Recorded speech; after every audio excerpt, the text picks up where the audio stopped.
your leader and decisions feel heavier than they should. Not all of them, but enough of them that you're starting to feel it, you're starting to think about it. This episode is for you. And I'm not talking about hard decisions. You've made plenty of those. You've made your career making those hard decisions. I'm talking about the weight that shows up even on calls that should be easy. The mental replaying, the second guessing after the fact, the exhaustion that doesn't match the workload. You're not burned out, you're not broken, but something is off. And today I'm going to name it. Welcome to A Leader's Purpose podcast. I'm Tami, an executive advisor and leadership strategist, and this podcast is for leaders operating at a level where hesitation has a cost and decisions shape people, culture, and direction. Here we're going to talk about what actually drives clarity, ownership, and leadership that feels intentional, not accidental. So what is this weight that we're feeling? First, I want you to know that it's not made up. It's not in your head. The heaviness is real.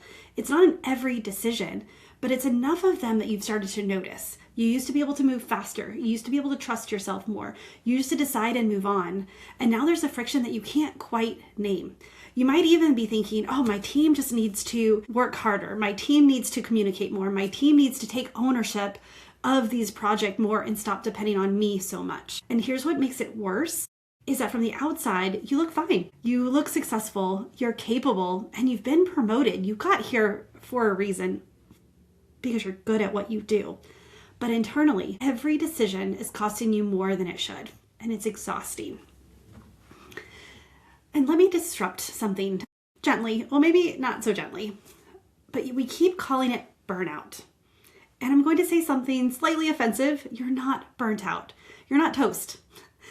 Burnt toast.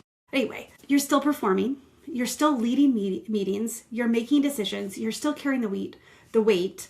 But burnout is collapse. What you're feeling is friction. You keep telling yourself, it's just a busy season. Once this quarter ends, I'll feel better. It will be better. After this promotion settles down and I settle into my role. But if the weight keeps returning every Monday morning, it's not the calendar. It's the cost of leading from an outdated version of yourself, an outdated leadership operating system that you used to work and used to work for you. And let's clear something else up. It's not imposter syndrome. You've earned your seat. You have the track record. You have the results, or as the kids say, you have the receipts, and you have the title. But you're secretly thinking, maybe I just don't belong here. Maybe you're thinking, why does this feel heavier than it should at this level? Why am I still debating myself on every big call? Or why does leadership feel more draining than it used to? That's not imposter syndrome. That's internal misalignment. You've outgrown the identity that got you here, but you're still trying to lead from it. And no, you don't need another framework. You don't need another book. You've read all the books. You've done the intensives. You've done the 360 reviews. You've highlighted the leadership classics like it's a competitive sport. Information is not your problem. Integration is. You don't need another model. You need congruence between who you are and how you lead. And please stop blaming time management. You have the color-coded calendar. You have the assistant. You have the blocked deep work time. And yet, even on the rare afternoon, there's nothing urgent. The weight is still there. That's not a scheduling issue. That's identity tension. And it's definitely not that you need a vacation. Although, that's worth a try, right? But no, seriously, you took one. You rested, you laughed, and maybe even turned off your phone.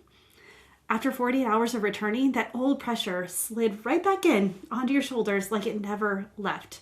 Vacations restore your body. They don't recalibrate your leadership identity. So here's the real question. What if the discomfort isn't exhaustion, but evolution? What if the tension isn't proof you're failing, but evidence that you're ready to lead at a whole nother level?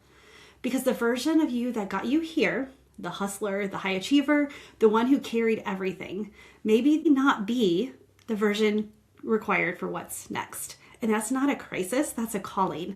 You're not breaking, you're recalibrating. And that shift is not about working harder. It's about working or leading truer. So I had a client. No, I have a client. She's a CEO and she's been about 10 months into her role at this time. And she was a high caliber leader. She was exhausted and she came to me saying she needed help working on her work-life balance. Now, the first thing I think is, well, all executives, all leaders need to work on their work-life balance. One of the things that we need to work on is the fact that we do love working and we're good at it. But she thought she was burning out. But here's the thing, she loved her job. She loved making high-stakes decisions and she loved her team. This wasn't someone who needed to work less. So what was happening? So in meetings, she'd make a decision and then she'd turn to someone else and say, hey, quick question. What do you think about this? Or she would say, hey, do you have that? And even when they weren't the owner, not because she didn't trust her people, she wanted them to feel included, valued, engaged, and she wanted answers. But here's what it created. Multiple people doing the same job, or worse, as the trend went on, people assuming someone else was handling it and stopped. She wasn't burned out from her position. She was burned out from decisions that wouldn't settle. She didn't need a vacation. She didn't need better time management. She didn't need to learn to say no, although that's never a bad thing. She needed to see what her operating system was protecting and what it was costing her. That's the real difference between burnout and decision drag. Burnout is about capacity. Decision drag is about a system that's working against you. So if it's none of those things, what is it? And I call this decision drag. This isn't a character flaw. It's a signal. It's what's happening when a highly capable leader knows what to do, but cannot move cleanly. You make the decision, but you don't release it. You revisit, you rehearse, you kind of hold on to it. It might partly because of a control issue, but we'll deal with that another time. But a lot of times it's just because we run the scenarios over and over trying to find the best case. And we run new scenarios at 2 a.m. like we're prepping for cross-examination, and we keep telling ourselves, I'm just being thorough. I'm just thinking strategically. I'm just making sure. But the decision doesn't hold. Or worse, you stall. Not because you're confused, because you're not. You are highly capable. And it's not because you lack data. We have way too much information now, and sometimes that is actually, we have too much information, but something won't let you pull the trigger. So you delay. You gather one more opinion.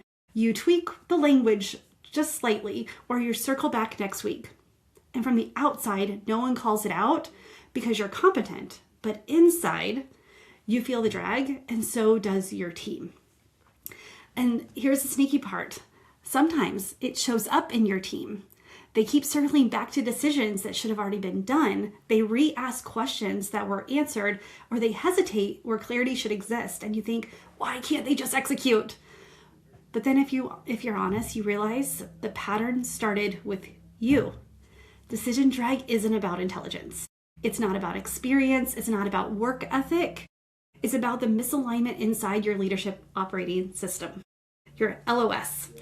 When something in your internal alignment is off, decisions cost more energy. They require more reassurance, more rehearsal, and more emotional bandwidth. And here's why it matters. When you have decision drag, every new strategy feels heavy. Every new tool adds complexity, and every new framework becomes something else to manage. And it's not because the strategy is bad. It's because your system is compensating. Decision drag is not a character flaw. It's a signal that something deeper is out of sync. And until that gets addressed, you can keep adding knowledge. That's one of my favorite things to do. Adding structure and adding accountability, but the friction will follow you. Clean leadership feels lighter, not because the stakes are lower, but because the internal debate is quieter.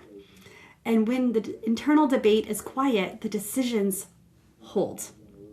So remember the CEO I mentioned?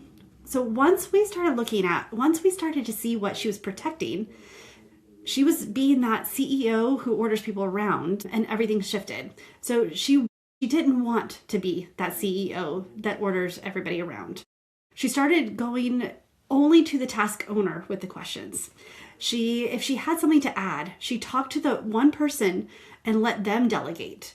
And she stopped diving into details that she didn't need. Her team didn't feel less valued or less seen. They felt more trusted. They started taking ownership and being proactive. Decisions held. And that work-life balance that she thought she needed, well, she got it, not by working less, but by letting decisions land, and by making it so that way she didn't have to be thinking about work while not at work. Here's what I want you to hear, that this is not permanent. This decision drag, it will come, and when we look at it, we can diagnose it and we can shift it quickly. It's also not something that's like a one and done. This is a signal that we're up leveling, that we're evolving, that things are shifting for us, that we're growing. And leaders at your level can move with clarity, with confidence, and decisions that hold. The heaviness is not the job that you've wanted, you've earned, and that you were excited about. It's something that can be diagnosed. This decision drag can be shifted almost immediately. So you don't have to white knuckle your way through another year of this. And you can't fix what you can't see. So if this is resonating, I'm going deeper on it this month.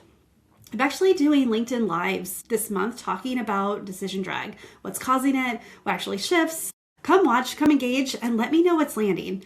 And if you're ready to stop circling this and to see what's creating the drag in your leadership, I'm hosting it's called the Decision Drag Briefing. It's going to be the week of March 8th. More information to come. This is not a masterclass. This is a reveal. We're going to diagnose, and depending on how many people come, we're going to dive into some of the questions that you've had and I've gotten from my clients and also from just leaders that I've talked to.